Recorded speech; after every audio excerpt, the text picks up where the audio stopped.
கேரளாவில் கோயில் திருவிழாவின் போது யானை மிரண்டு ஓடியதால் பரபரப்பு ஏற்பட்டது.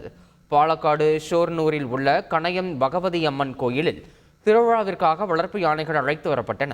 இதில் ஒரு யானை திடீரென மிரண்டு பக்தர்கள் இருந்த திசை நோக்கி ஓடியது. யானை வருவதைக் கண்ட பக்தர்கள் அனைத்து திசைகளிலும் சிதறி ஓடினர். இச்சம்பவத்தில் நல்வாய்ப்பாக உயிர் சேதம் எதுவும் ஏற்படவில்லை. இதனிடையே சுமார் 100 மீட்டர் ஓடிய யானையை பாகன்கள் அமைதிப்படுத்தியதாக கூறப்படுகிறது.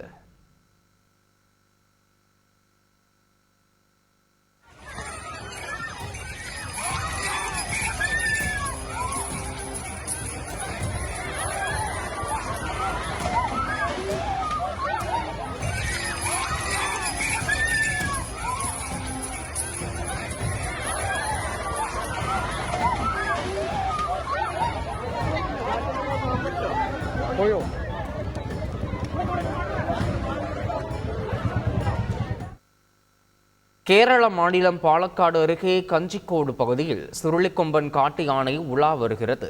இதற்கு முன்னதாக இதே யானை பல்வேறு முறை குடியிருப்பு மற்றும் விவசாய நிலங்களுக்குள் புகுந்து சேதப்படுத்தியதாக கூறப்படுகிறது. இந்நிலையில் உணவு மற்றும் குடிநீர் தேவைகளுக்காக வனப்பகுதியில் இருந்த யானை உள்ளிட்ட விலங்குகள் குடியிருப்பு பகுதிக்குள் வருவதால் மக்கள் அச்சமடைந்துள்ளனர்.